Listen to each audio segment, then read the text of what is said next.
You know that feeling, right? The electricity bill arrives, you take a deep breath, you open it, and wow, the number is just shocking.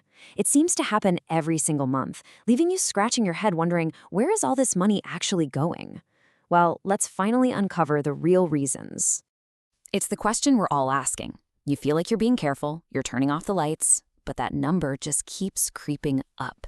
It feels like this unsolvable mystery. But you know what? The clues are all around us, and today we're going to solve it together. And this isn't just your problem or my problem. Check this out. Our homes, the residential sector, are responsible for a massive 48% of all electricity used in Pakistan. Think about that for a second. That's nearly half of the entire country's power usage coming from our houses. So where do we even begin our investigation? Well, let's start with the prime suspect, the one everyone points to, especially in the heat of summer, the air conditioner. But how it uses power is actually way more interesting than you might think. Okay, think of an old non-inverter AC like a car in heavy city traffic. It's all stop and go. It blasts at full power to cool the room down, then shuts off completely, only to jolt back on with a surge of energy a few minutes later. An inverter AC, though, that's like a car on a smooth highway using cruise control. It cools the room down and then it just eases off, using just a tiny bit of power to keep the temperature perfectly steady. And the data shows just how big a deal this really is. If you set your AC to a chilly 26 degrees, it has to run pretty hard, using around 1,600 watts continuously. But here's the magic trick. Just bump it up by 2 degrees to a still very cool and comfortable 28. And look what happens. The power consumption plummets to just 900 watts. So what does that actually mean for your wallet? It means you could save around 246 units of electricity every single month. This isn't some tiny, insignificant change. It's a huge saving from a simple adjustment you'll barely even notice. All right, so we've caught our main culprit, the AC. Case closed, right? Well, not so fast. The AC might be the obvious villain here, but your home is probably hiding a few accomplices, these secret energy thieves that are working in the shadows.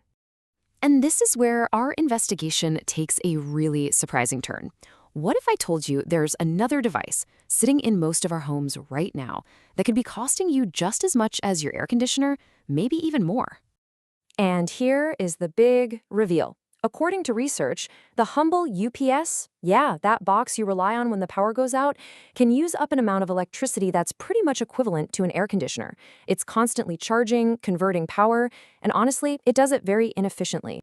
I mean, just let that sink in. Even if you don't own an AC, just having a UPS running in your house can increase your electricity usage by a staggering 22%.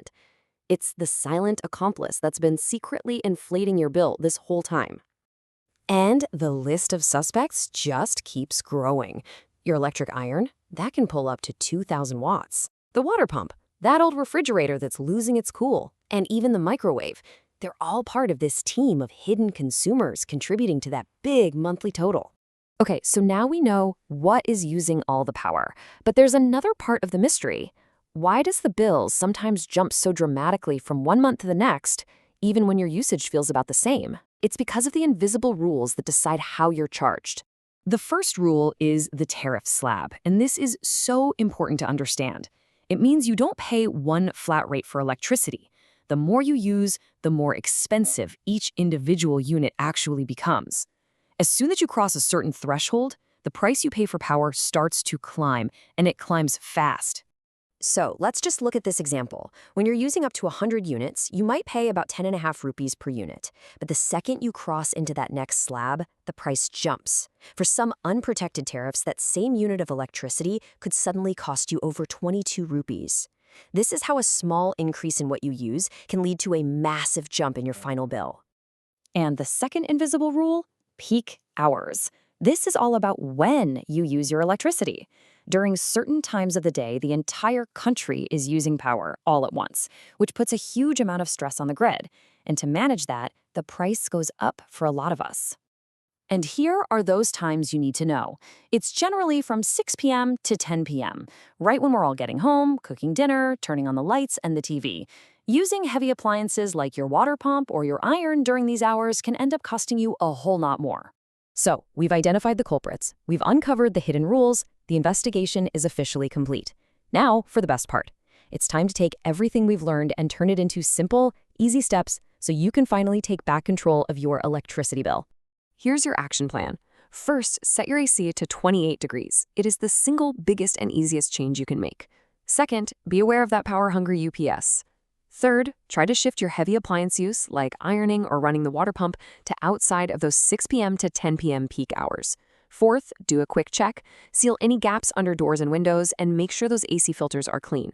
And finally, when you're buying new appliances, just keep an eye out for those energy-efficient models.